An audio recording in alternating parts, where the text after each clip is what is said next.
You are listening to episode 49 of the Overthinker's Guide to Joy. This is the one about how to hack your midlife crisis. Let's dive in. This is a podcast for overthinkers, overdoers, and overachievers who are tired of feeling over-anxious and just want to feel better. I'm your host, certified life coach, Jackie Dukrenis. Hey there, and welcome back. So today I want to talk about midlife. More specifically, I want to talk about midlife crises. So midlife crises, as many of you might already know, typically pop up between the ages of 40 and 60, and they happen equally to men and women, although not everybody has a midlife crisis. Reported, at least of what I could find in my research, it's only about 10 or 20% of the population goes through an official midlife crisis. But we can all go through various degrees of what feels like midlife crisis. And it's worth having this discussion, whether you're in an official midlife crisis or you fear going through a midlife crisis.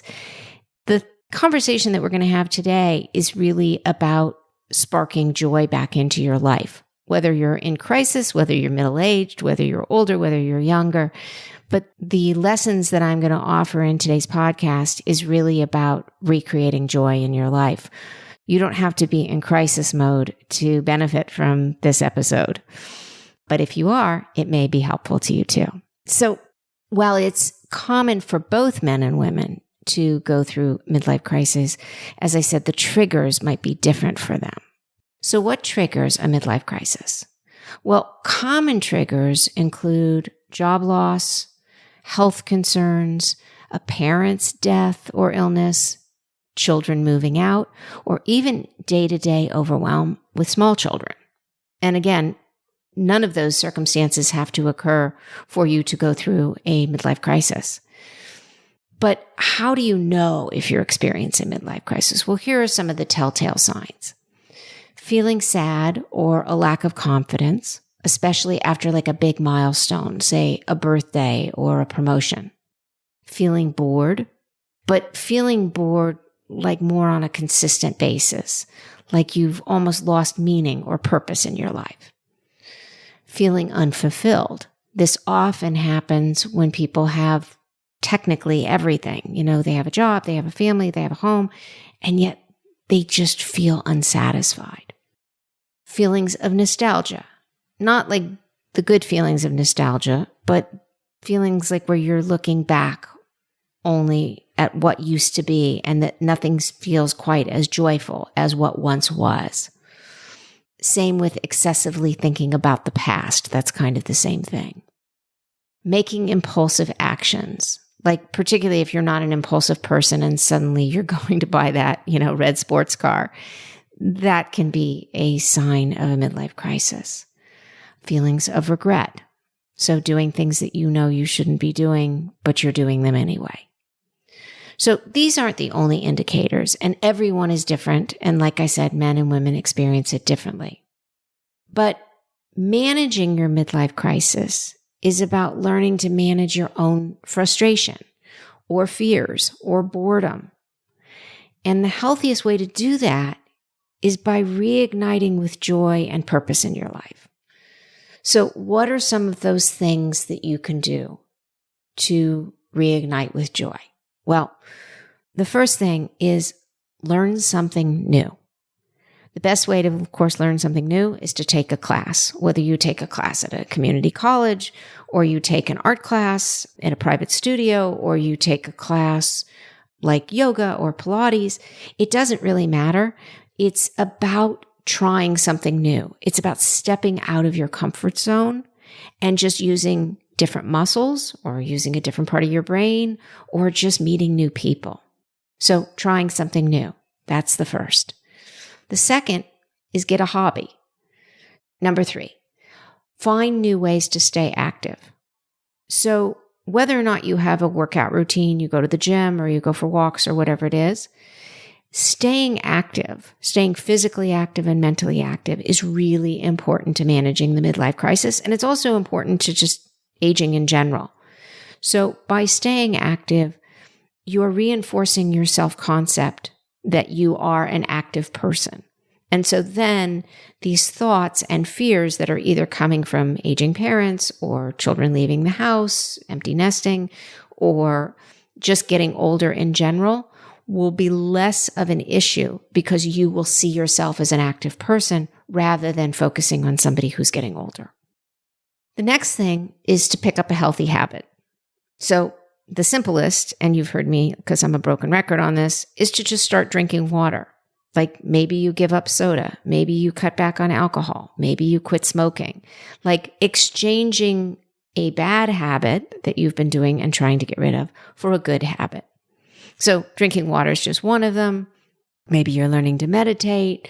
Maybe you're learning to just take walks, which will then, check off a couple boxes because then you'll be staying active. But picking up a new healthy habit in your life. The fifth one is to spend time outdoors. So whether or not you exercise outdoors or not, but to just be in nature, to smell the trees, to go to the ocean, to have your face in the sun, but to be in nature is very restorative and it can be very peaceful. There is great belief that just taking off your shoes and putting your feet in the sand, if you're lucky enough to live close to a beach, or putting your feet in grass, or touching snow if you live someplace where it's cold and it's wintry. It's not right now because it's summer.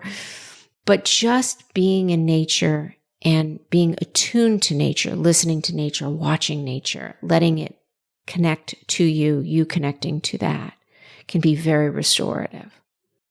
The sixth thing is to dedicate time to a project you feel passionate about. Now, this might be setting time to play music, making jewelry, crafting, writing that book you always wanted to write. It really doesn't matter what it is as long as you're passionate about it. So I'm going to tell you a story which some of you have heard because I think I talked about this in an earlier podcast, but about my relationship when I had my first midlife crisis. And I say first because I think sometimes we have like little mini ones along the way, depending on where we are.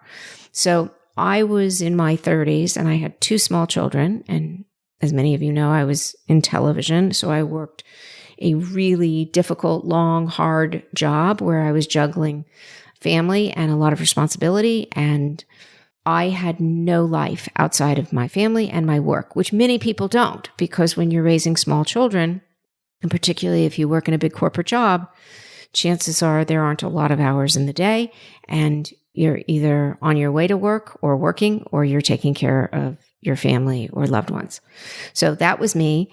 And I was experiencing what looked like a little bit of a midlife crisis, mostly because I just didn't have any identity outside of being a mom, wife, and executive.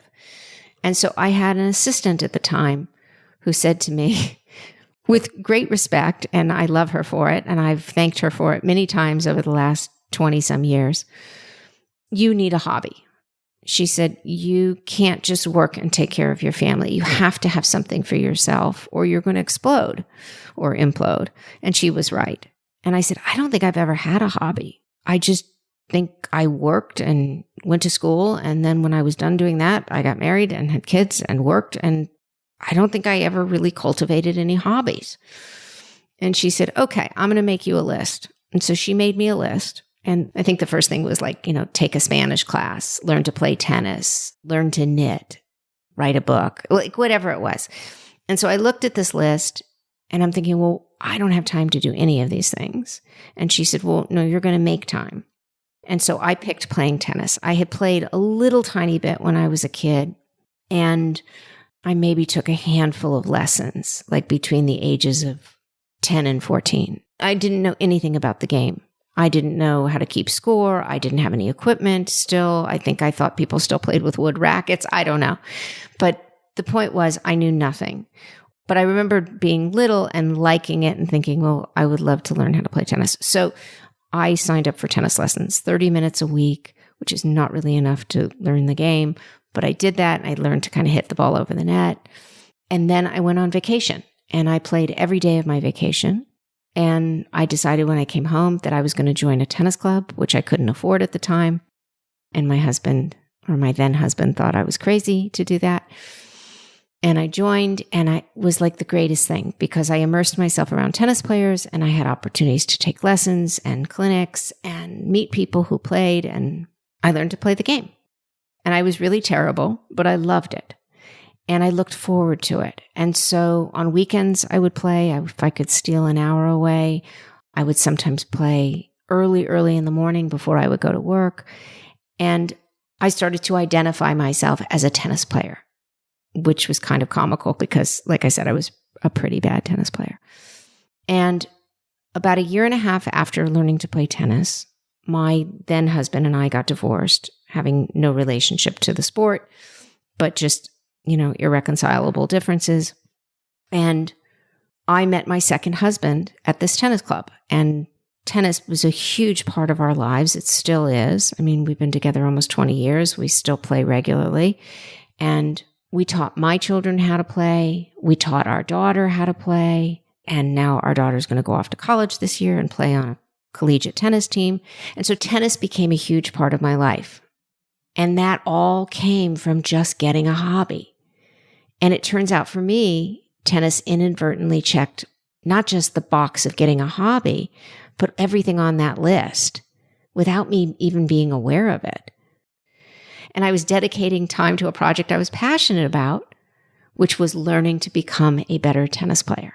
So sometimes doing one thing checks all the boxes. And in my case, it did, although that wasn't my intention at the time. My intention was simply just to get a hobby. So you may do all of these things, or you may do one thing and it checks all of these boxes for you too. So look, midlife crises are nothing to be ashamed of. First of all, they're not a mental disorder. And second of all, they're not permanent conditions. Even if you do nothing, they will pass. It will pass. But by being proactive and embracing this transition in your life, whatever it may be, you might be able to mitigate the timeline of, quote, crisis and suffer less simply by replacing the feelings of boredom and fear and dissatisfaction with a feeling of renewal and opportunity. So talking about your feelings is one of the best ways to avoid them from festering and making impulsive decisions that could have negative consequences later. So I also recommend talking to a therapist or a coach if you are truly suffering from midlife crisis at this time in your life. But even if you're not, it's great to have somebody help you be accountable to developing new healthy habits in your life and to sparking the joy in your life. So if any of this resonates with you, I hope you will take an opportunity to look into something that you can bring into your life that will spark joy and help you get back to the feeling of your old self again. So I look forward to talking to you next time, and I want to wish you a great week, and bye for now. Thank you for listening to this episode of the Overthinker's Guide to Joy. If you're enjoying these episodes, please subscribe or follow this podcast so you can always be in the know when the next episode drops. If you would like to learn more about working with me as a coach, you can connect with me through my website at jackiedecrenis.com. That's JACKIEDECRINIS.com.